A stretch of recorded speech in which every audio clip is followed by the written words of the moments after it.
నితిన్ నబీన్ గారి నాయకత్వం, రామచంద్రరావు గారి నాయకత్వం, భారత్ మాతాకి. పాపం జై శ్రీరామ్ అంటే భయపడుతున్నా. జై శ్రీరామ్ నినాదమే ఇలా పశ్చిమ బెంగాల్లో జై బెంగాల్ జై శ్రీరామ్ నినాదంతో అధికారంలోకి వచ్చినామన్నా. అస్సాంలో కూడా జై శ్రీరామ్ నినాదంతో అధికారంలోకి వచ్చామన్నా. నెక్స్ట్ తెలంగాణలో వచ్చేది జై శ్రీరామ్ జై తెలంగాణ. ఏం నినాదం? జై శ్రీరామ్ జై శ్రీరామ్ జై శ్రీరామ్.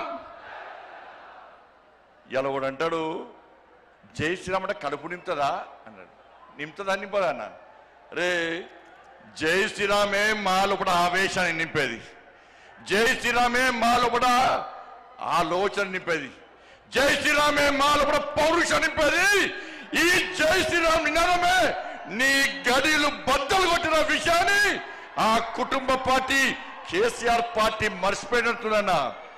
ఆ రోజు జై శ్రీరామ్ నినాదంతోనే జై శ్రీరామ్ నినాదం మారు మోగింది కాబట్టి నీ గడిలు బద్దలు కొట్టి నిన్ను ఫామ్ హౌస్ కు పరిమితం చేసిన నినాదమే నా జై శ్రీరామ్ నినాదం అన్న విషయాన్ని గుర్తుంచుకో. ఇలా మోడీ గారు జై శ్రీరామ్ నినాదం పెట్టుకునే 9,400 కోట్ల రూపాయలు ఇవాళ తెలంగాణ రాష్ట్రానికి ఇచ్చిందన్న. మోడీ గారు జై శ్రీరామ్ నినాదంతోనే ఈ తెలంగాణ రాష్ట్రానికి అభివృద్ధి నిధులు ఇస్తుండనా. ఇలా మోడీ గారు నిధులు ఇచ్చడం మనకి ఇవ్వబడబట్టే తెలంగాణ రాష్ట్రంలో పాలన కొనసాగుతుంది తప్ప మోడీ గారు లేకుంటే ఇవాళ తెలంగాణ రాష్ట్రంలో ప్రభుత్వం నడిచే పరిస్థితి లేదు. మేము నిధులు తీసుకొస్తున్నాం, మోడీ గారు నిధులు ఇస్తున్నారు తెలంగాణ రాష్ట్రానికి. మేము తెలంగాణ రాష్ట్రానికి నిధులు తీసుకొస్తే మీరేమో తెలంగాణ నుంచి నిధులను పైసలను ఇవాళ ఢిల్లీకి మోస్తున్న కాంగ్రెస్ వాళ్ళు. ఇలా మోడీ గారు హిందీలో మాట్లాడతారు. ఇలా మోడీ గారు హిందీలో మాట్లాడే ఏ హామీని కూడా విస్మరించుకొని ఇలా నెరవేర్చే ప్రయత్నం చేస్తున్నాను మోడీ గారు.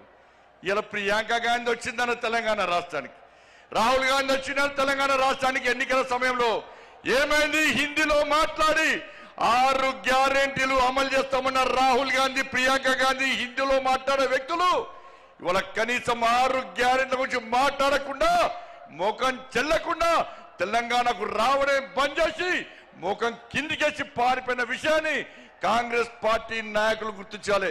అందుకే మా కార్యకర్తల పట్ల జోష్ ఉందన్న. ఈ జోష్ చూస్తే, మీ ఆవేశం చూస్తే, మీ లోపల ఉడుకు రక్తాన్ని చూస్తే, మీ పౌరుషం చూస్తే ఇవాళ కాంగ్రెస్ వాళ్ళు బీఆర్ఎస్లకు ఇవాళ నైట్ అండ్ రాత్రి నిద్ర పట్టదన్న. బెంగాల్లో గెలిస్తామన్నా, బెంగాల్ వట్టి గెలవలేదన్న, బెంగాల్ వట్టి గెలవలేదన్న. ఇలా బెంగాల్ కార్యకర్తలు కానీ కేరళ కార్యకర్తలు కానీ, సరే కేరళలో ఓడిపోవచ్చు, అతి త్వరలో కేరళలో అధికారంలోకి వస్తామన్నా. ఇవాళ బెంగాల్లో అనేక మంది కార్యకర్తలు బలిదానం అయిపోయారక్క, అనేక మంది కార్యకర్తలు బలిదానం అయిపోయారన్నా. మహిళా మోర్చా కార్యకర్తలు రేపు చేసి చంపిరన్నా, కార్యకర్తలను కట్టేసి వాళ్ళ తల్లిదండ్రులను చంపిరన్నా, తల్లిదండ్రులను కట్టేసి కార్యకర్తలను ఇంట్లో వేసి దగ్ధం చేసిరన్నా.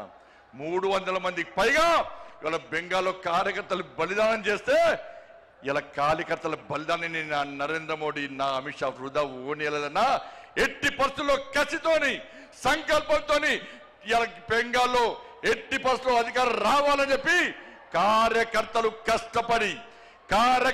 కష్టపడి పనిచేసారు కాబట్టి కార్యకర్తల బలిదానం వృధా ఓనికుండా ఇలా బెంగాల్లో అధికారంలోకి వచ్చినామన్నా. ఇలా కేరళలో కూడా బలిదానం చేసినా. నేను ఒక మీటింగ్ పోయినా కేరళలో, ఏబీవీపీ ర్యాలీకి పోయినా. ఒక నాయకుడు బ్రహ్మాండంగా స్పీచ్ ఇస్తున్నాడు, జోష్ వస్తున్నది. ఆ నాయకుడు మాట్లాడి ఒకటిసారి ఇక్కడ నుండి ఇంతసారి కళ్ళు బయటకు వచ్చిందన్న. ఆశ్చర్యపోయినాం. ఏందని చూస్తే నన్ను పిఎఫ్ఐ గుండాలు నా కన్నును పీకేసారు. నాకు పెట్టుడు కాను, నన్ను చేతులు 2 కట్టేసి ఈ పిఎఫ్ఐ మైనార్టీ ముస్లిం గుండాలు ఇలా నా కన్నును పీకేస్తే పెట్టుడు కన్నుతో నేను ధర్మం కోసం, సమాజం కోసం, నేను నమ్మిన సిద్ధాంతం కోసం పనిచేస్తున్నా తప్ప నేను పారిపోలేదని చెప్పిన వ్యక్తి ఆ కార్యకర్త అన్న.